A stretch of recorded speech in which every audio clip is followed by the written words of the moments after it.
एक एक मैं तुम्हें एक कहानी बताता हूँ। एक स्टूडेंट थी हमारी, उसने उसका डीपीपी का इंटरव्यू था, ठीक है। ऑन व्हाट्स इट डेट वो बहुत सारा पॉलिसी पढ़ ली। मैंने मना किया था उसको। कई बार ओके। क्या होता है कि आप डर से हम जो बताते हैं उससे अलावे भी मेहनत कर लेते हो, है हम्म। ना। तो मैंने उसको मना किया था कि don't read too much of policy, है ना। Hmm. Better understand why there is need of policy and how policy making is very sensitive in India's developmental growth या डेवलपमेंट ग्रोथ या जो भी के लिए। बट जी। उसने बहुत सारी पॉलिसी पढ़ लिया। अब प्रोफेसर को क्या लगेगा कि just to prove your candidature you have read too many of books, hmm. है ना। Ultimately you don't have something with yourself. Hmm. तो हम ऐसे लोगों को क्यों हायर करें। हायर मैं इसलिए बोल रहा हूँ कि बड़ी यूनिवर्सिटी ना स्टूडेंट हायर करती है, एडमिट नहीं करती है। हम्म। ये तुमने देखा होगा। मैं तुम्हें एक बहुत वो बताता हूँ मैं कि बाहर की यूनिवर्सिटीज का वेबसाइट देखोगी ना, तो वहां पे एडमिशन तो चलो अब हर जगह लिखता है एडमिशन, क्योंकि थर्ड वर्ल्ड के कंट्री में एडमिशन होता है। But earlier they used to, या बहुत सारी यूनिवर्सिटी अभी भी they hmm. They will write recruitment of students. देखना तुम कभी ओके। किसी भी जगह पे। हम्म। why this word? Because a university doesn't give you admission to study there. This, you are supposed to work for that university in those 2 years. हम्म। समझ में आ रही बात? तो यस। हाँ, तो एचआर की जो डिटेलिंग है वो सब हम बाद में देख लेंगे। उसको अभी से तुमको सेंसिटिव होने की जरूरत नहीं है। Just try to focus over, क्योंकि ऐसा तो नहीं है कि वो कुछ ऐसा बोल देगा तो तुम एचआर नहीं भरोगी। हम्म। ये तो नहीं होगा ना। नहीं। So why to get an number of data unnecessarily, है ना। जब तुम्हारा एक बार कॉल आ जाएगा तो हम हम्म। उसको सफिशिएंटली हम डील करेंगे, हम बताएंगे, वो बताएगा, जो भी होगा बताया जाएगा। ओके। ठीक है। तो बेटर है कि जिस कोर्सेज में कंफ्यूजन है कि इसके इस एस्पेक्ट के कारण मैं उसको नहीं अप्लाई करूंगा या हम्म। करेंगे, तो वैसे सब क्वेश्चंस के लिए हमने बोला कि पुराने स्टूडेंट से तुम पूछ सकते हो। ठीक है। ओके। जैसे ओडी के लिए तुम बोल रही हो ना, ओडीसीएल, जी। तो I can connect you with ODCL people, क्योंकि तुमको शायद वहां पे एक ओपिनियन बन सके कि तुम्हें यहाँ अप्लाई करना चाहिए कि नहीं करना चाहिए।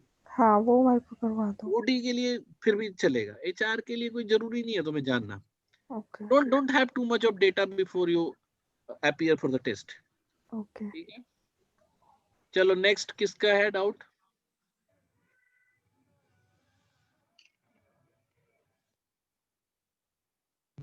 सर मुझे आप थोड़ा गाइड कर दीजिए about media and cultural studies वाले कोर्स के लिए, क्योंकि इसका इंटेक बहुत कम है। तो मतलब क्या होगा इस कोर्स में और क्या इसके फ्यूचर प्रोस्पेक्ट्स हैं, टाइप्स? देखो, एक सिंपल सी वो रखो, मतलब ओपिनियन जो है मेरा ये है कि when you have selected media and culture, ठीक है, तो मीडिया एंड कल्चर एक ऐसा कोर्स है जिसके अलाइनमेंट में कोई और कोर्स है नहीं। ठीक है। तो जैसे मतलब किसी ने बोला कि हमें पॉलिसी करना है, तो हम उसको बोलते हैं कि पॉलिसी के ही अलाइनमेंट में 3 कोर्स कर लो, मतलब सेलेक्ट कर सकते हो। But media and culture is a independent course. ठीक है। अब ये तुमको अगर अप्लाई करना है ना, बाई सेइंग कि, मतलब एक चीज बस ये तुम्हें ध्यान में रखना है कि यहाँ पे बेसिकली बहुत ज्यादा फंक्शनल जर्नलिज्म या फंक्शनल फिल्म मेकिंग या फंक्शनल प्रोडक्शन, ये सारी चीज नहीं बताते हैं बहुत ज्यादा। ऑफ कोर्स ये सारा चीज भी पार्ट होता है इनका। फिल्म मेकिंग अलग चीज होता है, जर्नलिज्म और मास कम्युनिकेशन अलग चीज होता है, और प्रोडक्शन भी अलग चीज होता है। ठीक है, ये समझ रहे होगे तुम लोग। तो ये फिल्म मेकिंग में डॉक्यूमेंट्री भी आ गया। तो ये सारी चीजें पढ़ाई जाती है, बट बहुत ज्यादा फंक्शनल ट्रेनिंग नहीं दिया जाता है। They are more on stabilizing connections between media, मतलब all these forms of media and society। ठीक है। सो इनका फंक्शनल एस्पेक्ट कम होगा, बट ये थ्योरेटिकल एस्पेक्ट ज्यादा रहेगा। ठीक है। तो अब तुमको अप्लाई करना है तो एक तो ये कर ही दो। ठीक है। बाकी के 2 के लिए यू कैन आस्क मी कि कौन कौन सा, या बाकी के 2 के लिए तुम एक बार देख लो आगे पीछे कोर्सेज को, थोड़ा डिस्क्रिप्शन पढ़ लो, फिर मुझे बताओ कि ये 3-4 कोर्स में से हम क्या सेलेक्ट करें। Sir but also wanted to know कि जैसे अगर मेरा first preference media and cultural studies है और उसमें लिखा था कि if you don't clear for it then आपको सेकंड प्रेफरेंस में एडमिशन मिलेगा। ठीक है। तो मतलब ये कंडीशन तो बिल्कुल अप्लाइड कि यहाँ सेलेक्टेड हो, सॉरी यहाँ रिजेक्टेड हो, यहाँ सेलेक्टेड हो तब। अच्छा, बट मतलब सर वो कैसे होगा कि मतलब इनटेक के ऊपर होता है वो सिलेक्शन, या किस बेसिस पर होता है कोर्स देखो का मैं बताता हूँ, सिलेक्शन? इंटेक के बेसिस पे वाला बात नहीं है। वो होता क्या है कि फॉर एनी, हर कोर्स अपने आप में डिफरेंट है। The only thing which is common for any course is टिसनेट। ठीक है, टिसनेट के बाद सारे कोर्स का अलग अलग पीएटी होगा। मैनेजमेंट वालों के लिए टिसमेट होगा, वो अलग चीज है। टिसमेट नहीं बोल रहा हूँ तो इसका मतलब ये नहीं कि आप फिर इसमें यहाँ पे पिंग करो कि मुझे कि टिसमेट क्या होगा, इसका भी बताओ, ये अलग चीज बता रहा हूँ मैं। I am talking about courses apart from HR and ओडीसीएल।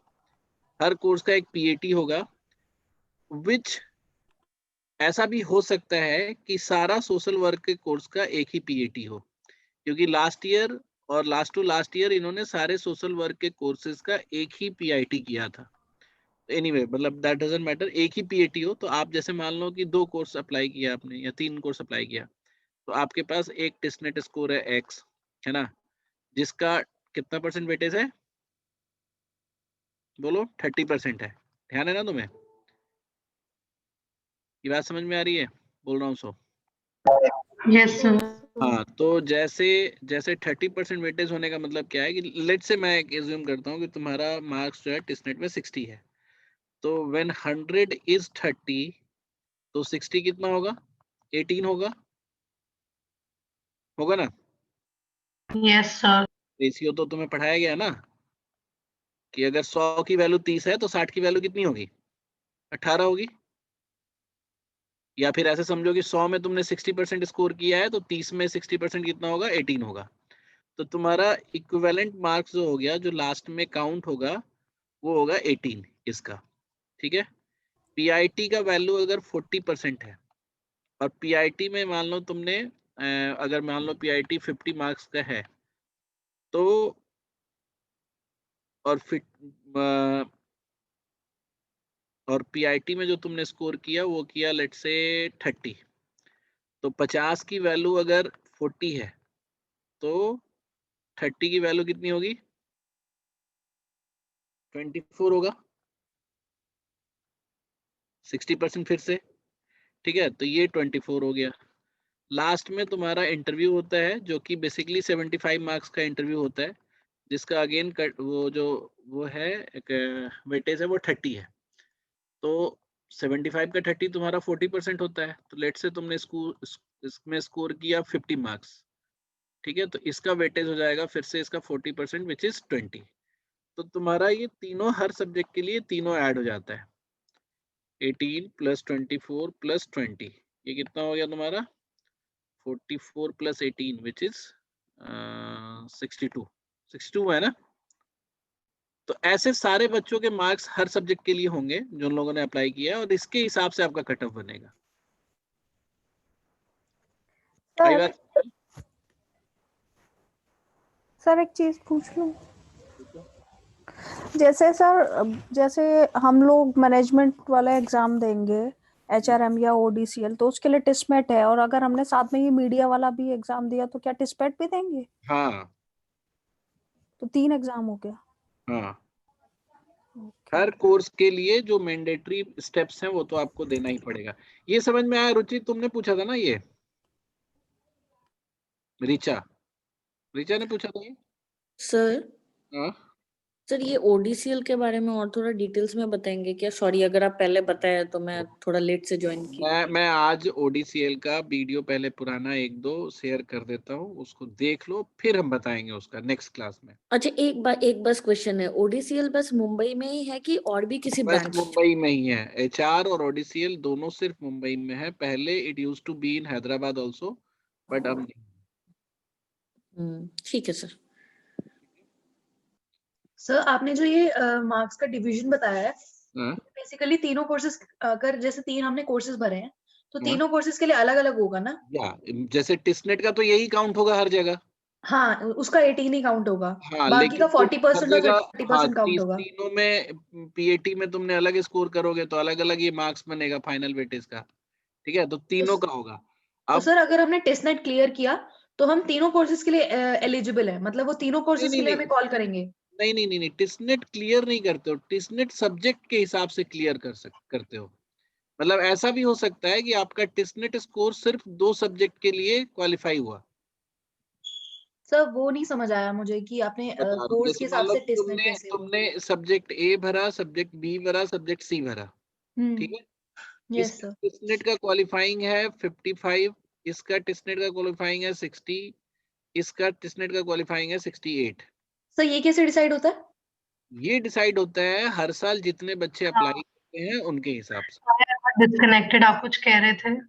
Okay a, okay, मतलब क्वालिफाइंग के लिए उनकी कट ऑफ अलग है, जो टिस्नट की है वो पर हाँ, कोर्स और अपनी अपनी कट ऑफ अलग है। हर सब्जेक्ट की अलग अलग कट ऑफ आती है। अब कई बच्चे पूछते हैं सर टेंटेटिव कट ऑफ बता दो हमारे कोर्सेज का। टेंटेटिव हम लोग इसलिए नहीं बताते हैं क्योंकि ये हर साल बहुत चेंज होता है, और 5 वो से 10 उसके हिसाब नंबर। से कि कितने बच्चे अप्लाई कर रहे हैं। हाँ, कितने बच्चे अप्लाई कर रहे हैं और उस साल कितने ज्यादा बच्चों ने उस कोर्स पे ज्यादा ध्यान दिया। जैसे मैं तुम्हें एक सिंपल सी बात बताता हूँ, जैसे मीडिया एंड कल्चर का ही रख लो। Media and culture used to be third highest cut off वाला सब्जेक्ट। मतलब सबसे पहले एचआर का कट ऑफ होता था, पहले 2-3 साल पहले।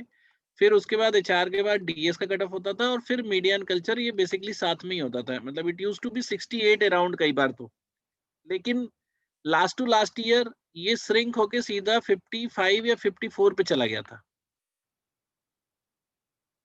समझ में आ रही बात क्या कह रहा हूँ? तो इसलिए कट ऑफ बहुत चेंज होते हैं। लमसम में आपको आइडिया मिल जाता है कि किस सब्जेक्ट का कम होगा, किस सब्जेक्ट का ज्यादा होगा। सिमिलरली देर साइकोलॉजी में एक, मतलब पहले कट ऑफ 64 के आसपास था, वो श्रिंक होके 56 हुआ और फिर 54 तक भी आया। तो वो चेंज होता रहता है। You just can't decide cut off mark right now कि हम इतना कर लेंगे तो हम इस सब्जेक्ट से कॉल आ जाएगा। हाँ, ये जरूर है कि जब आप फॉर्म भरोगे तो हम उस हिसाब से थोड़ा सजेस्ट कर देते हैं कि इन इन सब्जेक्ट्स का कट ऑफ थोड़ा लो आ सकता है। जैसे जैसे ये क्या बोलते हैं उसका, तुलजापुर के कोर्सेज हैं, उसके कट ऑफ लो होते हैं थोड़े। मेंटल हेल्थ का कट ऑफ लो होगा थोड़ा, पब्लिक हेल्थ का भी लो होगा, वुमेन सेंटर प्रैक्टिस का भी लो होगा, ये डिसेबिलिटी और दलित के वाले का भी लो होगा। तो इस तरह से कट ऑफ कई बार लो होता है। कट ऑफ कई बार आपके इनटेक पे भी डिपेंड करता है। जैसे रेगुलेटरी गवर्नेंस का वाला जो कोर्स है, उसमें इतना कम इनटेक है, इसकी वजह से उसका कट ऑफ लो हो जाता है, सर सॉरी इंजीनियरिंग हाई हो जाता है। बैकग्राउंड के हिसाब से कौन सी और सी सब्जेक्ट है जिसमें अप्लाई कर सकते हैं एचआर को छोड़ के? एक बात बताओ, कल मैंने वो कल कल मतलब लास्ट जो क्लास था उसको तुमने सुना कहीं पे? नहीं, मैं उस दिन नहीं थी ना, आके ही नहीं बस। थी तो तुम यूट्यूब पे तो मैंने लाइव किया था और रिकॉर्डेड है, उसको सुना तुमने? नहीं नहीं नहीं। तो उसको एक बार फास्ट फॉरवर्ड करके सुन लिया करो। तुम लोग क्यों सर आलस करते हो? हेलो। मुझे ही समझ आता है। हाँ, रुको हेलो रुको, सर। पहले एक चीज सर क्लियर कर लेने दो। तो मैं इसलिए कह रहा हूँ कि सुन लिया करो क्योंकि उसमें बहुत स्पेसिफिकली मैंने एक्सप्लेन किया था कि व्हेन अ कोर्स सेज कि open to all graduates, hmm, that doesn't mean कि आपको अपने कोर्स से अलाइन करने की जरूरत है पीजी कोर्स को, ओके। है ना। when they are ready to take English honors with engineering graduates, that means कि उस कोर्स में ऐसा कुछ भी नहीं है जो सिर्फ इंजीनियर कर सकते हैं। हम्म, समझी? इसलिए don't try to align your graduation course with the PG course. कुछ कुछ कोर्सेज में लोग करते हैं तो हमें ठीक लगता है, कि जैसे डिजास्टर मैनेजमेंट है, तो डिजास्टर मैनेजमेंट आप कर रहे हैं तो आपका ज्योग्राफी का बैकग्राउंड है तो थोड़ा ठीक है, आपने थोड़ा पढ़ा है। या फिर आप साइकोलॉजी के लिए ऑफ कोर्स साइकोलॉजी होना चाहिए। हेल्थ वालों के लिए थोड़ा सा अगर मेडिकल बैकग्राउंड है तो इट माइट मतलब give them little edge over other people, but that doesn't mean कि आर्ट्स वाले हेल्थ के लिए नहीं अप्लाई कर सकते। बात में समझ में आ रही है? हाँ नहीं, मैंने इसलिए पूछा क्योंकि मैंने अपने लिए तो 2 ही ऑप्शन अभी तक वो किया, क्योंकि एक ओडीसीएल है और एक इसलिए एचआर है। मैंने वहां पे उस पूरे वीडियो में एक जगह हमने ये भी समझाया है कि to find any course of your choice, आप पहले अपनी अलाइनमेंट को डिफाइन करो। अलाइनमेंट के बारे में भी मैंने उसमें बताया, और अलाइनमेंट के हिसाब से 3-4 कोर्स के बारे में पढ़ो, एंड देन 1-2 कोर्स तुम फाइंड आउट करो कोर्स डिस्क्रिप्शन पढ़ के, इसकी वेबसाइट पे जाके कोर्स डिस्क्रिप्शन पढ़ के, and then we will decide. और तब मैं तुम्हें ज्यादा अच्छे से सजेस्ट कर पाऊंगा when I know little about your choice. मेरी बात समझ में आ रही है? ठीक है सर। मतलब जिस प्रैक्टिस को मैं हेट करता हूँ, मैं वही प्रैक्टिस अपने यहाँ पे नहीं कर सकता ना। I hate the practice of suggesting course कि अच्छा तुम ये कर लो, है ना। I want you to explore the course and then we can discuss. समझ में आ रही है मेरी बात? Yes sir. तो ये हम चाहते हैं कि आप एक्सप्लोर करो, क्योंकि मेरे हिसाब से none of these courses are weak or too strong to be chosen or prefer over other. तो इसलिए आपको अपने हिसाब से you need to pick the choice. अब और क्या, कौन बोल रहा था? सर हेलो सर, मुझे स्कूल मैं लक्ष्मण बोल रहा था सर। हेलो हाँ, बोलो। सर, आप जो बता ना 18, वो जो 18 का काट ऑफ मार्क्स, उसका थोड़ा उसके बारे में थोड़ा मैं क्लियर नहीं हुआ, थोड़ा एक बार बताएंगे प्लीज? कट ऑफ मार्क्स जो होता है वो कोर्स के हिसाब से होता है। जैसे तुमने किसी भी कोर्स को अप्लाई किया, हाँ, लेट से तुमने अप्लाई किया वुमेन स्टडीज हैदराबाद को, ठीक है, तो इसमें जितने भी बच्चे अप्लाई करते हैं, अब मान लो कि इनको कॉल करना है, लेट से मतलब 4 गुना लोगों को कॉल करते हैं बेसिकली ये ज्यादातर कोर्स में, तो मान लो कि 136 लोगों को ये कॉल कर रहे हैं, तो जो उस सारे लोग जो इस कोर्स को अप्लाई किए हैं उसमें टॉप 136 वाला जो नंबर होगा, जो लास्ट 136 वाला नंबर मान लो कि 55 पे है, तो हाँ। 55 कट ऑफ हो गया उस सब्जेक्ट का। लेकिन सर वो जो 18 बोला था ना परसेंटेज, उसका बारे में मतलब क्या 18 मार्क्स लेना है ना 65 मार्क्स लेना है 100 में? इसको मैं क्लियर नहीं नहीं हुआ सर। नहीं, तुम वो परसेंटेज तो बाद में तुम देखना, वो that's not of your concern right now. अभी अच्छा। तुमको 100 में ही जो लाना है वो लाना है। हाँ वो कितना ऐड होगा ये तो बाद में हम करेंगे ना, बताएंगे, हाँ। ठीक है, तो उसको just forget about that. And मैं तुम्हें फिर भी सजेस्ट बता रहा हूँ मैं, everybody please listen to me, जिन लोगों को बहुत फोकस्ड एक ही कोर्स पे लोग, आप लोग जब ध्यान दे रहे हो, ये यहाँ पे वो रश्मि है बैठी हुई, क्या रश्मि यहाँ पे है? नहीं है। Rashmi is preparing again, last year उसके 65 मार्क्स थे, 65 या 66 मार्क्स थे, लेट मी से चेक, और उसने लास्ट ईयर सिर्फ एचआर का अप्लाई किया था, ठीक है, आई एम टेलिंग यू, तुम्हें पूरा उसके मार्क्स ही बताता हूँ मैं तुम्हें।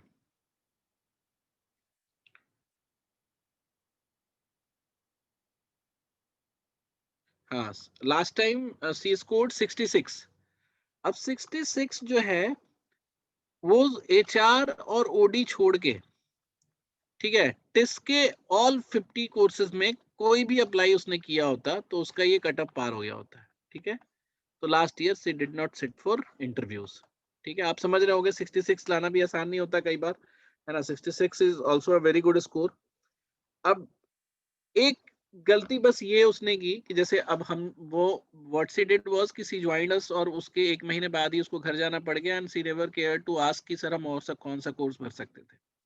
नाउ व्हाट हैपेंड कि उसको इस बार उसकी अपनी कोई दोस्त होगी या जो भी है, सी गॉट सेलेक्टेड इन, उसने डेवलपमेंट सेक्टर में उसकी जॉब लगी, ठीक है। अब नाउ इस बार वो इस हद तक वो लोग रेडी हैं कि सर मुझे डेवलपमेंट सेक्टर इतना पसंद आ गया कि I can ready to go for Tuljapur का रूरल डेवलपमेंट वाला प्रोग्राम में भी, जो कि मैंने मना किया कि नहीं, तुम्हें तुम्हारे लिटरेचर के वर्क एक्स पे I won't suggest you rural development of Tuljapur, क्योंकि मैं खुद भी तुम्हारे पोटेंशियल को समझने की कोशिश करता हूँ, मेरा भी ऐसा कोई वो नहीं है कि हम तुमको किसी भी कोर्स में हम तुम्हें पहुंचा देना चाहते हैं। तो I basically I told her not to fill this, क्योंकि इस बार वो इसको फिल करना चाहती है। तो मेरा पॉइंट है कि सोचो कि अगर लास्ट ईयर ही अगर वो थोड़ा कंसर्न होके अगर एक और चॉइस दे दिया होता, उसका सिलेक्शन हो गया होता, तो what she was thinking, she is thinking right now, she could have achieved last year only. तो मैं सिर्फ ये कह रहा हूँ कि आपको, आप ठीक है, आप अपने लिए अच्छा सोचते हैं, है ना, ठीक है, कि you think best for yourself, you think good life for yourself, ये सैलरी वैलरी सब सोचते हो, ठीक है, अच्छी बात है, बट मेरा पॉइंट है कि you just don't have career in one direction, आप मल्टीपल डायरेक्शन में भी कैरियर बना सकते हो, और उसमें भी आगे हो सकता है इनिशियल स्टेज पे थोड़ा स्ट्रगल होता है, लेकिन इट ग्रोज वेल, अगर आप अच्छा काम करते हो तो you can do well in any sector. तो इतने सारा जो जो मल्टीनेशनल मल्टीनेशनल वो है ऑर्गेनाइजेशंस हैं, वो सब जो हायर करती हैं, या somebody was asking कि सीएसआर में जाना है मुझे, कौन सा सेलेक्ट करना चाहिए। अब ये बहुत गलत टाइप का क्वेश्चन है। सीएसआर तो आप किसी भी सब्जेक्ट से जा सकते हो, आप वुमेन स्टडी से भी जा सकते हो, रूरल डेवलपमेंट से भी जा सकते हो, नेचुरल रिसोर्स से भी जा सकते हो, तो CSR does not block you with the course, है ना। सीएसआर तो बात की बात है, पहले तो आपका अपना इंटरेस्ट के हिसाब से कि will you be okay working for let's say policy और एजुकेशन। मैं यहीं पे एक टिक करके दे कि work you can work for mental health practices in society social work. क्या आपको अच्छा लगता है? क्योंकि बहुत सारे लोग, ये बहुत कंसर्न सब्जेक्ट है आजकल के टाइम में, तो बहुत लोगों को जैसे अच्छा लगता है। जैसे मैं अगर स्टूडेंट होता तो मैं इस कोर्स को नहीं भरता क्योंकि मुझे नहीं अच्छा लगता है ना। But somebody might be very interested in doing things for these issues of society। और तुम्हें क्या लगता है, इसमें राइज नहीं है, इसमें ग्रोथ नहीं है? हर जगह ग्रोथ मिलेगा तुम्हें। तो पॉइंट ये है कि एक होता है कि ठीक है, हम I talk about just placement. अगर आप उसमें से भी सोचते हो कि ठीक है, मेरा तो एक ही एम है कि I just want to get 10+ lakh का पैकेज चाहता हूं मैं आफ्टर माय 2 ईयर प्रोग्राम, तो उस तरह का ही एटीट्यूड रखो। फिर तुम एचआर भरो, फिर तुम जैट का भी थोड़ा अच्छे से स्कोर करो। जैट में तुमको हमने बोला ही कि 85 के आसपास भी स्कोर कर लोगे तो I will send you a college जो तुम्हें इस पैकेज पे आराम से प्लेसमेंट दिला देगा। तो I have solution for all of your क्या बोलते हैं नीड्स। बट मेरा पॉइंट ये है कि जस्ट डोंट बी ब्लाइंड और fixed over just one thing. ठीक है, आपका लाइफ है अभी बहुत आगे, बच्चे हो तुम लोग बहुत छोटे। You should not block your self for just one particular course और वन पर्टिकुलर कैरियर ऑप्शन। ठीक है सर एक क्वेश्चन पूछो, गलत क्वेश्चन है फिर भी पूछो। हाँ बोलो। सर सपोज कीजिए, मतलब जैसे कोई एक्सपीरियंस पब्लिक है, ठीक है, हाँ जिसकी सोच लीजिए 7 लाख पैकेज या ऐसे कुछ अभी सैलरी है, हाँ ठीक है, तो अभी 2 साल पढ़ाई के लिए जा रहा है, तो मतलब मेरी तो इधर से जॉब जा रही है, तो हाँ। फिर जब हायरिंग होती है तो वो प्रीवियस जो आपकी सैलरी है उसकी बेसिस पे होती है कि मतलब उस कॉलेज का रेपुटेशन जैसे उस बेसिस पे होती है? नहीं, ये डिपेंड करता है। जैसे मान लो कि अगर तुम कंसर्न वर्केक्स के साथ किसी एमबीए प्रोग्राम में हो, ओके। ठीक है, तो कई बार कंपनी एक पॉलिसी लेके आती है कि जिनके पास वर्केक्स है तो हम 2 ब्रैकेट रखेंगे, फ्रेशर्स को 10 का पैकेज देंगे, वर्केक्स वाले को 12 का पैकेज देंगे। ठीक है, तो ऐसा भी पॉलिसी लेके आती है। लेकिन अगर तुम किसी डेवलपमेंट सेक्टर के कोर्स में चले जाओ तो वहां पे तो हो सकता है बिल्कुल तुम्हें एज अ फ्रेशर भी वहां ट्रीट किया जा सके। एंड मेरा पॉइंट है कि if you want to build career over this salary, तो फिर तुमको एमबीए या एमबीए रिलेटेड कोर्स ही करना चाहिए। You should not go for development sector, क्योंकि वहां पे कुछ स्ट्रगल हो सकता है। तो अब कहने का तो तुम जाके देखोगे ना कॉलेजेस में, एलएससी वाले कोर्स में या किसी भी सोशल वर्कर्स में, गूगल वूगल से भी लोग छोड़ के पढ़ने आते हैं। And every student of mine when goes to college तो यही बताता है, सर हमारे बैच में एक लड़का है वो इतने का पैकेज छोड़ के आया है, हमारे बैच में एक लड़की है जो ये चीज छोड़ के आई है ना। इनफैक्ट बीबीसी में मतलब फिक्स जॉब वाली सैलरी वाली लड़की भी छोड़ के एलएससी पढ़ रही है। मैं ये पूछ रही हूँ क्योंकि मैं एवरेज स्टूडेंट हूँ, I am not like a very exceptional student. मैं तुम्हें कभी बोला ही नहीं कि तुम एक्सेप्शनल बन जाओ। मैं खुद भी, मुझे तो पता है, मैं पूछ रही हूँ कि अरे अगर मेरा, तुम समझो तो सही, मैं तुम लोग नहीं मुझे समझते। मैं तुम्हारे करंट पोटेंशियल के हिसाब से तुमको जज करता ही नहीं। What I see is what you can do, what zeal you have. उसके हिसाब से हर बच्चे का, हर आदमी का अपना एक ट्रांसफॉर्मेशन होता है, वो अपने टाइम से ही होता है। द पॉइंट इज कि if you want to build career over this salary तो आप एमबीए रिलेटेड कॉलेज में जाओ, आप यहाँ पे एचआर भरो, यहाँ पे ओडी भरो, ओडीसीएल भरो। ठीक है, आपका अगर 3 साल प्लस एक्सपीरियंस है तो आप अभी ट्राई करो, नहीं होता है तो 2 साल और रुक जाओ, फिर 1 ईयर का एग्जीक्यूटिव एमबीए के लिए ट्राई करो, है ना। या फिर अगर आप अभी, अगर आपका टेक्नोलॉजी लाइन में अगर वर्केक्स है तो you can go for great lake, है ना, थ्रू जैट स्कोर। तो ये सब सारी चीजें हम अलग से बात कर लेंगे, है ना, कि ओके तुमको, सर। हाँ तो तुमको अगर तुम जैट दे रहे हो कि नहीं,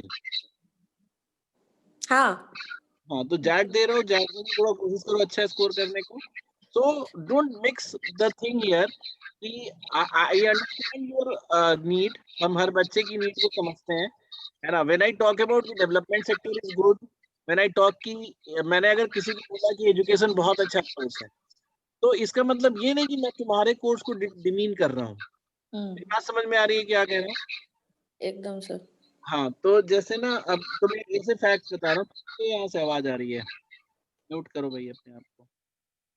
तो अरे किसका, मेरे यहाँ से ही आवाज आ रहा है क्या? लक्ष्मण म्यूट करो। तो एक हमारे यहाँ बच्चा हुआ करता था जो पीआईटी की प्रिपरेशन के लिए आया था, गुप्ता नाम है उसका, तो बिगोप गुप्ता। तो वो हम लोग ना एक कोर्स अलाइनमेंट कराते हैं, मतलब we don't do that at this time. हम जब आपका कॉल आ जाता है तो इंटरव्यू के लिए, पर्सनल इंटरव्यू से पहले हम एक कोर्स अलाइनमेंट की एक्सरसाइज कराते हैं, which is very important, that helps you lot. तो कोर्स अलाइनमेंट में basically we allow every student to sit for any course. तो जैसे मान लो पब्लिक पॉलिसी और गवर्नेंस का हम अलाइनमेंट कराते हैं। तो लकली बिगोप गुप्ता का कोर्स बहुत लास्ट में था, तो वो ये भी अटेंड किया, ये भी अटेंड किया, ये भी अटेंड किया, ये भी अटेंड किया। And invariably almost after every lecture वो अटेंड करके आके मेरे से बोलता है, सर गलती हो गया, मुझे यही वाला कोर्स भरना चाहिए था। फिर वो एक दो बार ऐसा हुआ तो फिर वो समझ गया कि कैच क्या है। तो वो बोला कि सर आप हर कोर्स को ऐसे समझाते हो कि वो लगता है कि वही गोल्डन कोर्स है। So if I am talking about any particular course, that doesn't mean I am demeaning your choice of course, your course choice. बात समझ में आ रही है? क्योंकि हम कोर्स को समझते इसलिए हैं क्योंकि इंटरव्यू और आगे का पूरा फ्यूचर ऑप्शन आपको उस कोर्स के अंडरस्टैंडिंग पे ही डिपेंड करता है। So you just sight out your need, है ना। आप मुझसे अलग से बोलो कि आई जस्ट वांट कि मेरा पैकेज अभी के पैकेज से कम ना हो, है ना। I don't want to struggle in life for corporate development sector और any other thing. I just want to live corporate में, हम अच्छा ग्रोथ चाहते हैं और यहाँ पे भी आप सोसाइटी के लिए अच्छा कर सकते हो। आपको कहीं से बैड फील करने की जरूरत नहीं है कि हमको सर ऐसा ना समझ ले कि मैं कॉर्पोरेट ओरिएंटेड हूँ। अरे MBA is a very good course, I have done MBA और मुझे पता है जो जो हार्वर्ड वगैरह की प्राइसेस है 1.2 करोड़ का एमबीए होता है उनका, ये वर्थ है ये पैसा। And every money that take IIMs में भी तुम्हें 22 लाख तो लास्ट ईयर ही था, अब तो और बढ़ गया है।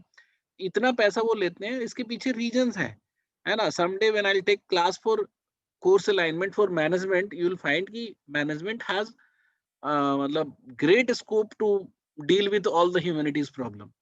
लेकिन दैट डजंट मीन कि अगर मैं कभी डेवलपमेंट सेक्टर की बात कर रहा हूँ तो आप ऐसे नहीं समझो कि हम मैनेजमेंट को वो कर रहे हैं, डिमीन करने की कोशिश कर रहे हैं। तो सर ओन काइंड ऑफ मेरे को एक डाउट था। हाँ बोलो।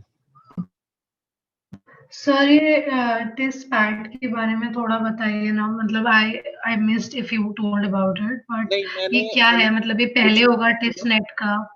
ये पहले क्या होता था, सुनो, पहले टेस्टनेट के साथ साथ टेस्टनेट होता था। फिर आपको टेस्टनेट में जब आप कट ऑफ क्लियर कर लेते थे तो आपको बुलाया जाता था कैंपस में, और वहां पे एक ही दिन में 2 एग्जाम होते थे, एक आपका पीआईटी होता था और एक आपका पर्सनल इंटरव्यू होता था। ठीक है। PIT used to be generally subjective होता था और कभी कभी कुछ ऑब्जेक्टिव के साथ सब्जेक्टिव होता था। तो अभी इस कोरोना टाइम में, इस लॉकडाउन टाइम में conducting PIT is not possible for test. ठीक है। तो इन्होंने इस पीआईटी को रिप्लेस करा के टेस्टपैट कर दिया। ठीक है। तो ये समझ सकते हो कि ये सब्जेक्टिव का ही ऑब्जेक्टिव पार्ट है। वो आपके सब्जेक्ट के हिसाब से आपके सब्जेक्ट के ओरिएंटेशन में कुछ ऑब्जेक्टिव क्वेश्चंस पूछेंगे। एंड इसके लिए तुम्हें डरने की बात नहीं है, will prepare for that very good. हम जैसे टेस्ट पीआईटी की प्रिपरेशन करते थे वैसे ही हम टेस्टपैट की प्रिपरेशन करेंगे। जैसे हम पब्लिक पॉलिसी और गवर्नेंस तो टेस्टपैट की बात करो या एजुकेशन की टेस्टपैट। के दिन ही ये एग्जाम होगा, राइट? क्या? ये टिस्पैट टिसनेट के दिन ही एग्जाम होगा क्या? नहीं, इसमें इसमें वो है, इसमें एकदम से क्लैरिटी है कि केवल टिस्मेट होगा, वो टिस्नेट के साथ होगा। अच्छा, वो टेस्ट पैड तो कट ऑफ के अकॉर्डिंगली होगा ना, जो हाँ, सिलेक्ट होंगे उसके टिस्पैट अकॉर्डिंग। जो है वो बाद में होगा, वो उसी दिन होगा जिस दिन इंटरव्यू है, या उस सबका टिस्पैट एक साथ किसी दिन इंटरव्यू से 1 वीक पहले कभी अरेंज करा देंगे वो। ओ अच्छा। सर मुझे एक डाउट और था। तो मुझे हेल्थ रिलेटेड कोर्सेज भरने हैं, तो मुझे उसमें प्रेफरेंस का थोड़ा इशू है कि मैं ठीक प्रेफरेंस है। और तो क्या रखूं? इंडिविजुअल प्रेफरेंस, जब तुमने 3 कोर्स सेलेक्ट कर लिया ना, तो प्रेफरेंस पे हम बाद में बात कर लेंगे। ठीक है। Okay sir, okay. हाँ, वो कोई ऑल्सो सर जो टेस्ट पैट होगा वो हमारे कोर्स के अलाइनमेंट में होगा ना, मतलब फॉर हाँ एग्जांपल मैंने मीडिया एंड कल्चरल स्टडीज का किया है तो मेरा paper will be related to that. हाँ, फिर आपसे जर्नलिज्म के बारे में या फिर रिसेंट इवेंट इन जर्नलिज्म के बारे में, मूवीज के बारे में, ऐसे कर कई सारी चीजें वो पूछेंगे, डायरेक्टर्स के बारे में ऐसे पूछेंगे। उसमें and reasoning and mathematical questions नहीं होंगे? नहीं नहीं नहीं नहीं, मैथमेटिकल सिर्फ ऐसे सब्जेक्ट्स में हो सकता है जो थोड़ा रिसर्च ओरिएंटेड है। जैसे डीएस में कुछ हो सकता है, मैथ्स पूछते, स्टैट्स मतलब बेसिकली साइकोलॉजी में रिसर्च के क्वेश्चन पूछते हैं, है ना। जहाँ पे भी जो जो सब्जेक्ट में रिसर्च इन्वॉल्व है वहां पे रिसर्च का क्वेश्चन पूछेगा, एंड दैट यू नो कि हम रिसर्च तो ऐसे भी तुम्हें पढ़ाएंगे ही, जिनको जिनको जरूरत पड़ेगी तो। और क्या पूछ रहे थे? सर सर मुझे कोर्स के बारे में पूछना था। कौन से कोर्स के बारे में? Development policy planning and practice. देखो मुझे इसका और रेगुलेटरी गवर्नेंस और पब्लिक पॉलिसी, ये मतलब ये तीन मुझे बहुत ज्यादा मैं समझ नहीं पा रही हूँ कि किस लेवल पे अलग अलग है। पब्लिक पॉलिसी का तो समझ गई, लेकिन ये दोनों का। डिस्क्रिप्शन पढ़ा? हाँ सर, इसका और ये रेगुलेटरी गवर्नेंस का मुझे समझ ठीक से नहीं आ रहा है कि कैसे अरे क्या है एक इसमें। मिनट, मैंने बताया था ना कि I'll ask you, I'll check कि तुमने पढ़ा है कि नहीं पढ़ा है, ठीक है। सच बताना तुम पहले, झूठ हमारे पास नहीं चलेगा।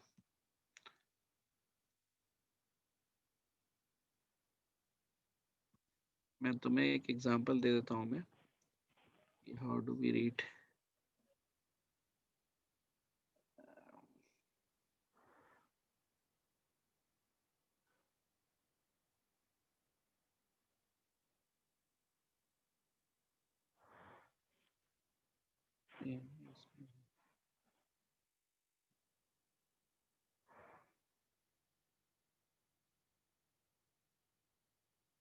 हाँ तो ये पढ़ा है तुमने यहाँ से? Policy making has always remained a challenge in India. हाँ हाँ पढ़ा है। तो इसमें तुम्हें नहीं समझ में आया कि इसमें क्या बात हो रही है?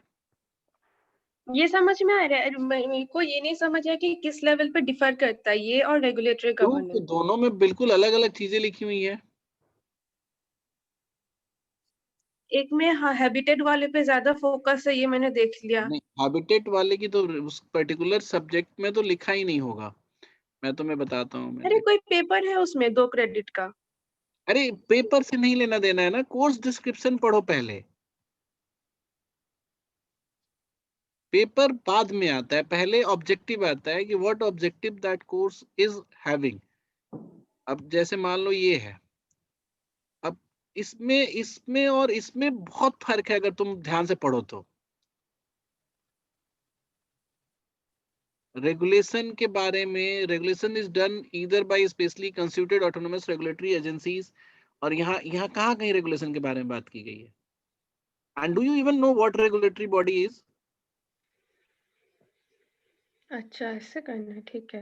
हम तुम्हें बोलते हैं कोर्स डिस्क्रिप्शन पढ़ने के लिए, तो तुम्हें क्या मजाक लगता है? तो अब तुम तो इनफैक्ट समझदार लोगों में से हो कि तुम ऑलरेडी सोशल साइंस पढ़ रही हो अपने ग्रेजुएशन में, तो तुमको तो और एक एक चीज ध्यान से पढ़ना चाहिए कि what exactly they are talking about.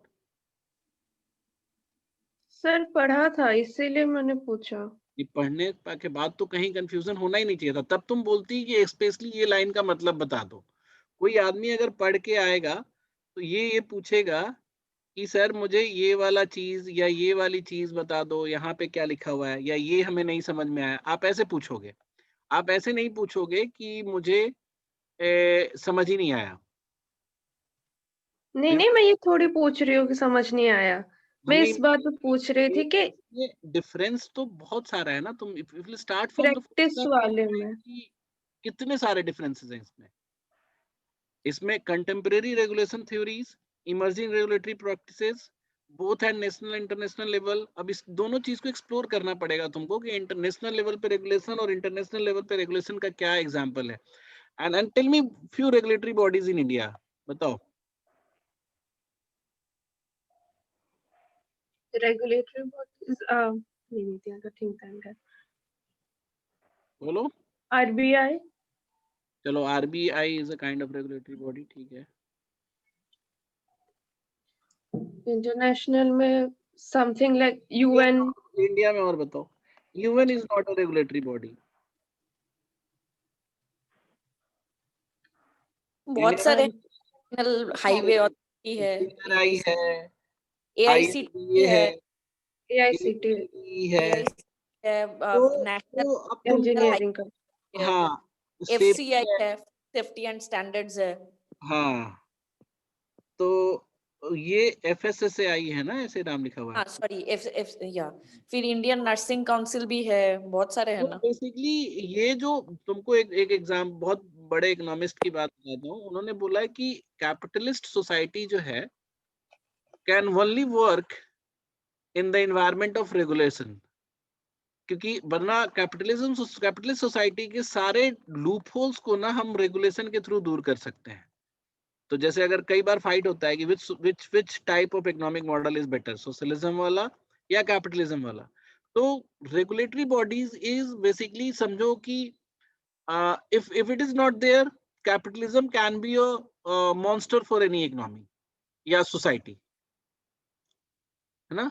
तो अब तुमको जो यहाँ पे, अगर तुम इसको और ध्यान से, अगर तुम लाइन बाय लाइन पढ़ोगे ना कि taking on boards of neglected critical dimension such as equity, environment, क्या क्या चीजें यहाँ पे डिस्कस की गई है, फिर उसके बाद तुम हमसे डिस्कस करो, ठीक है ठीक स्वस्तिका। है। हाँ हाँ सर ठीक है। और एक बार ज्यादातर कोर्सेज के ना वो भी दिया हुआ होगा, एक मिनट रुको, मैं लेट मी सी।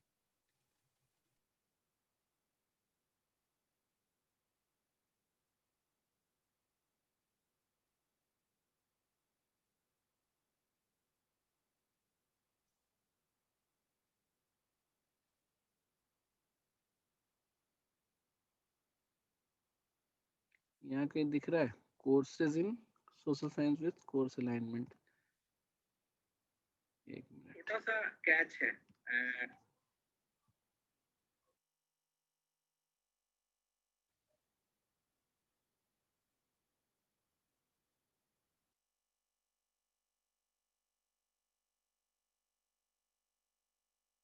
देखो DPP वाला तो यहाँ पे है ना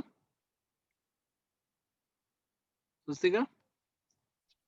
हाँ हाँ हाँ, तो DPP वाला पे यहाँ पे है, और रेगुलेटरी वाला भी होगा कहीं ना कहीं, ठीक है। तो इसको एक बार देखना, ठीक है। मतलब ऐसा नहीं समझना कि मैं बता नहीं रहा हूं मैं, ठीक है। आई जस्ट वांट कि पहले अपने लेवल पे जितना एक्सप्लोर कर सकते हो वो करके फिर हमसे पूछो। ठीक है। बात मेरी समझ में आई? हाँ सर ये चैनल पे है ना? हाँ, चैनल पे है। और दूसरा, इसके ये जो कोर्स डिस्क्रिप्शन है ना, इसको पढ़ो पहले अच्छे से, मतलब इसको सुपरफिशियल नहीं पढ़ो, मतलब अच्छे से पढ़ो, इन डेप्थ उसमें जाकर। ठीक है, मैंने कोर्स स्ट्रक्चर से कंपेयर करने की कोशिश करी थी। नहीं, कोर्स स्ट्रक्चर से नहीं कंपेयर करना है, कोर्स डिस्क्रिप्शन पढ़ना है। अच्छा ओके। तो इसमें ऐसे रेगुलेटरी वाला तो नहीं दिख रहा है, तो इंटरव्यू होगा किसी का रेगुलेटरी वाले का, ठीक है, उसमें फिर एक्सप्लेन होगा अच्छे से। चलो नेक्स्ट क्वेश्चन पूछो। सर ये अजीम प्रेम जी जो दिखा रहा था टिस के अंदर, वो भी टिस के अंदर ही आता है क्या? मतलब उसके नहीं रिजल्ट? नहीं, इनका जो एक मेन स्कूल ऑफ एजुकेशन है ना, उसका नाम अजीम Prem ji school of education है, हैदराबाद वाले का। इसका और एक नहीं है PIST बोल के कुछ, जो बैंगलोर में है? नहीं, अजीम प्रेम जी यूनिवर्सिटी अलग है, ठीक है। ओके। ये सिर्फ हैदराबाद के स्कूल ऑफ एजुकेशन को हम लोग अजीम Prem ji school of education बोलते हैं।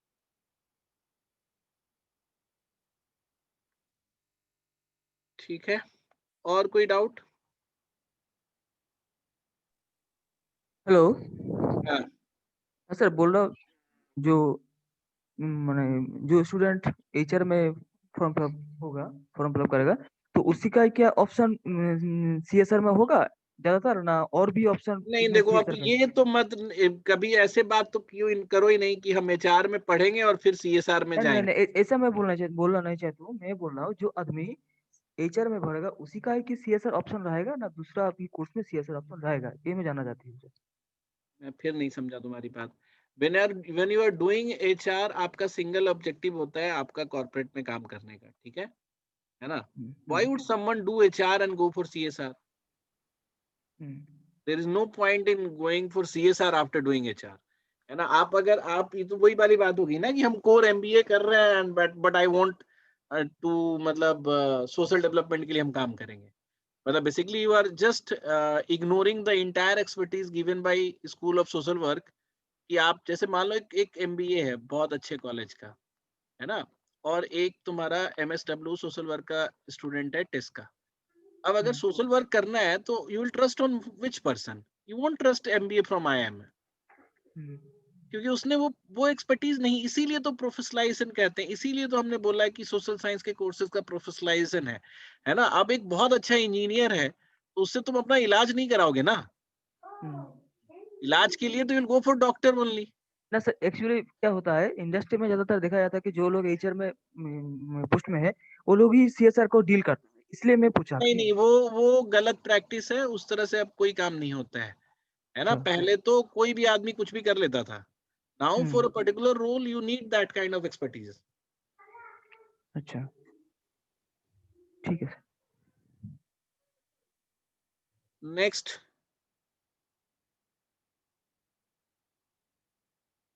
सर अगर मैं हेल्थ वाले कोर्सेज में सपोज मतलब जनरली कट ऑफ तो ऐसी जाती है कि पब्लिक हेल्थ की cut off age compare to hospital administration कम होती है, हाँ राइट? बिल्कुल। तो अगर मैं पब्लिक हेल्थ के कोर्सेज को प्रेफरेंस देके हॉस्पिटल एडमिनिस्ट्रेशन को लास्ट प्रेफरेंस दूं, तो इज देयर पॉसिबिलिटी कि मेरे पब्लिक हेल्थ वाले कोर्सेज में सिलेक्शन ना होके हॉस्पिटल एडमिनिस्ट्रेशन लास्ट ऑप्शन में सिलेक्शन हो, या फिर वो हमेशा हॉस्पिटल एडमिनिस्ट्रेशन को ही प्रेफरेंस देते हैं हमेशा पहले?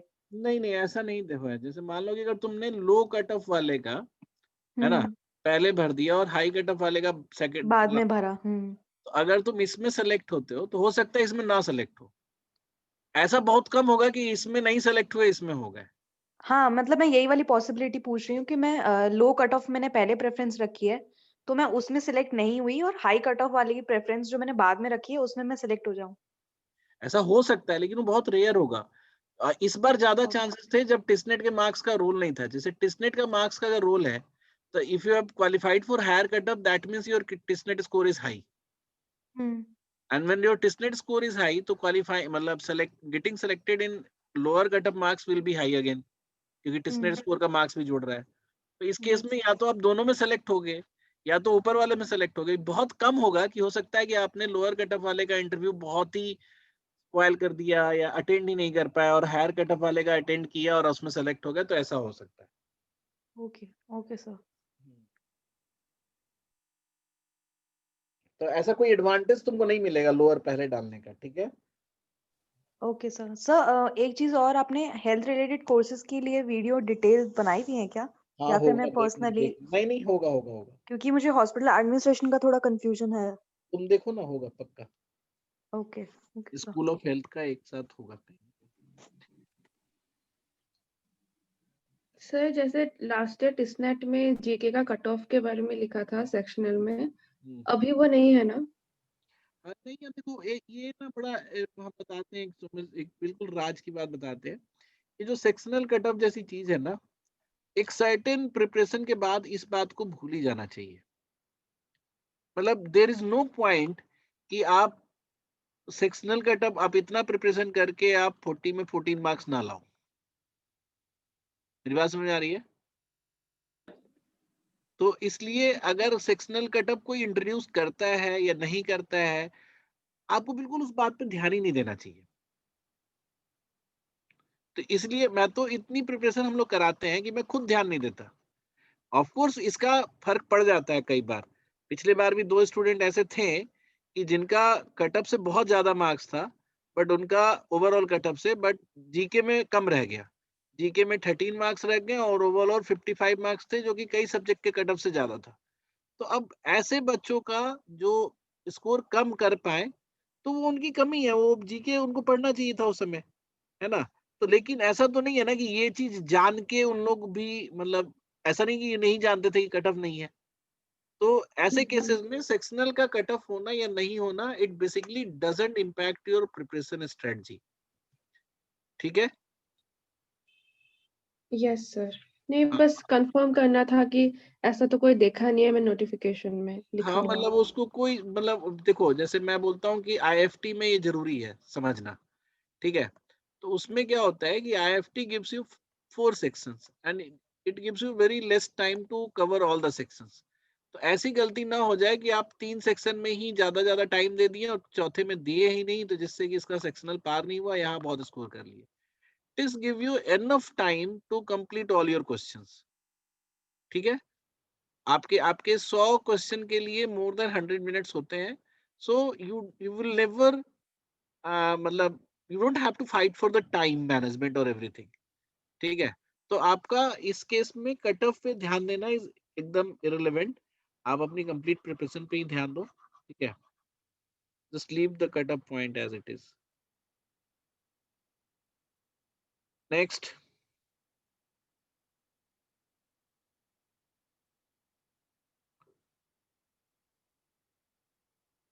बोलो.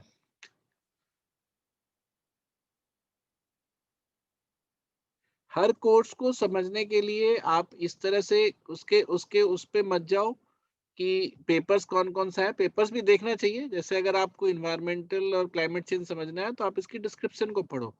अर्बन पॉलिसी के बारे में कोई पूछ रहा था, है ना, तो आप अर्बन पॉलिसी का डिस्क्रिप्शन पढ़ो.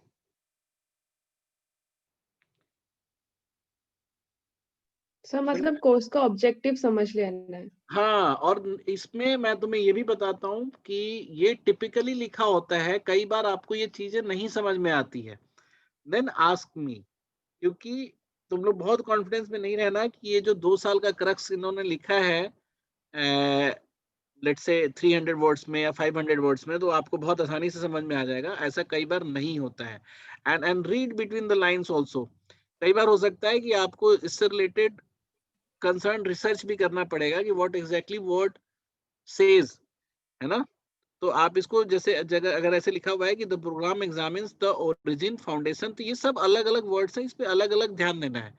Origin, foundation, development and implementation of public policy अगर लिखा हुआ है तो ये चारों वर्ड पे तुम्हें ध्यान देना होगा कि what is the origin of public policy, foundation क्या है, डेवलपमेंट क्या है, इम्प्लीमेंटेशन क्या है. हर चीज को सोचना पड़ेगा, तब जाकर आपका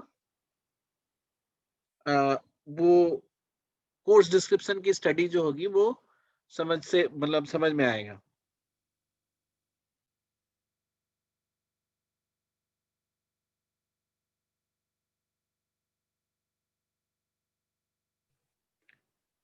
बोलो.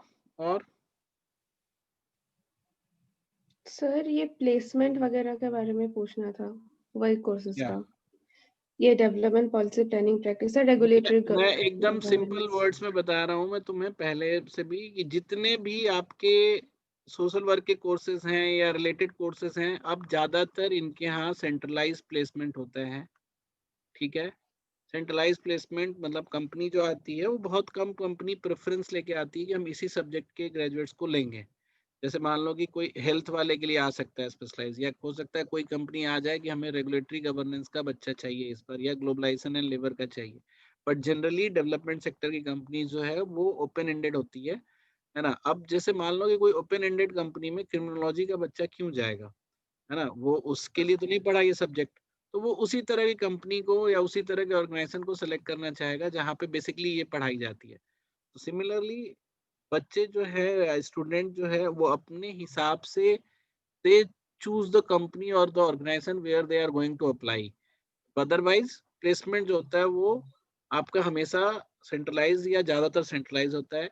सोशल सेक्टर की कंपनी में बेसिकली जो प्रोफाइल्स होते हैं वो 3 तरह के होते हैं. एक आपका हो गया जो कॉर्पोरेट कंसल्टिंग कॉर्पोरेट्स हैं, जैसे PwC, डेलोइट और KPMG, ऐसे कई सारी कंपनी हैं जो आपको आकर हायर करती हैं. तो यहाँ पे प्लेसमेंट होता है तो of course you can expect कि 12 से 14 लाख का भी पैकेज आपको मिल जाए, है ना. उसके बाद आता है CSR और अदर कंपनीज के रोल्स पे जो डेवलपमेंट सेक्टर के हैं या फिर डेवलपमेंट सेक्टर के लिए आपको ले जा रहे हैं. तो इसकी प्रोफाइल जो होगी वो 6 से 10 के बीच में आ जाएगी. फिर तीसरा सेट ऑफ वो होता है रिसर्च वाला प्रोफाइल, जो थिंक टैंक और वो सब लेते हैं, तो वो भी 6 के अराउंड में ही आपको लेंगे. और लास्ट जो टाइप ऑफ प्लेसमेंट होता है वो NGO वाले प्लेसमेंट्स होते हैं, वो 3 से 6 के बीच में आपके होते हैं. So you can not make sure कि आप ये सोच के जाओ कि हम जाएंगे तो ये वाला ही प्लेसमेंट उठाएंगे, ऐसा नहीं होता है. You just can think of studying hard और वर्किंग फॉर योर, वो इनमें से कोई ना कोई तो आपको मिल ही जाएगा. सर मैं यही पूछ रही थी कि जैसे आपने बोला ना कंसल्टिंग में जाते रिसर्च में जाते हैं, तो ऐसे डिसिप्लिन्स में पॉलिसी एंड गवर्नेंस या प्रैक्टिस उन ऐसे इस जॉनर में इसमें कहाँ जाने के चांसेस ज्यादा होते हैं या फिर कहाँ से ज्यादा रिक्रूटमेंट जैसे होते हैं? मैं बोला ना कि चारों तरह का प्लेसमेंट हर प्रोग्राम में होता है। बिकॉज हाँ, मतलब ऐसा ऐसा जैसे किसी भी प्रोग्राम में ले लो ना, तुम दलित वाले में भी ले लो, तो दलित वाले में भी चारों तरह का प्लेसमेंट हो सकता है। सर बट लेकिन मैंने जो देखा है जो स्कूल ऑफ सोशल वर्क है वहाँ पे वो एनजीओ या सीएसआर या फिर थिंक टैंक्स ये ज्यादा डोमिनेट करते हैं रेदर देन कंसल्टिंग। हाँ, तो डोमिनेशन वाली बात अलग है ना। ऐसा तुम ये नहीं पता कर सकती कि which course has high concentration of this, अच्छा ठीक है। क्योंकि ये बहुत ओपन एंडेड आते हैं ये लोग, और बहुत कम रिक्वायरमेंट लेके आते हैं। तो you can not just make sure कि मैं किसी तरह से इसी में सेलेक्ट हो जाऊं, है ना। ऐसा नहीं होता है। एकदम प्योर किस्मत वाली बात हो जाती है when you go to a college. हो सकता है कि आपके प्रोग्राम में 2 बच्चों का सिलेक्शन हुआ पीडब्ल्यूसी में, और मान लो कि 20 तो बच्चे होते हैं, तो 4 बच्चे टोटल कंसल्टिंग में, उसमें आप चले गए। But you can not just think कि मैं ना उस 4 के लिए ही इस प्रोग्राम में जाएंगे। विवाह समझ में आ रही है। So every program has this kind of placement. ऐसा बिल्कुल नहीं है कि सिर्फ, ऑफ कोर्स डोमिनेट हर प्रोग्राम में ही ये करता है, and no program where this particular consulting profile ही डोमिनेट करेगा, ऐसा बिल्कुल नहीं है। किसी प्रोग्राम में ऐसा नहीं है इनफैक्ट। अब कुछ रिसर्च वाली ऑर्गेनाइजेशन है तो वो ऑफ कोर्स जैसे डेवलपमेंट स्टडीज में थिंक टैंक्स के ज्यादा प्लेसमेंट होते हैं, तो अब वो थोड़ा बहुत नेचर अलग हो जाता है, प्लेसमेंट का एक कंसंट्रेशन बढ़ जाता है, तो उसके हिसाब से कोर्स तो नहीं सेलेक्ट करना चाहिए मेरे हिसाब से।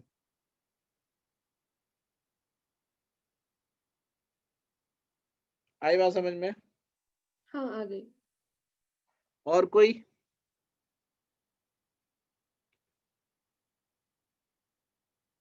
बोलो। ये कौन है J89HUV3? हाँ,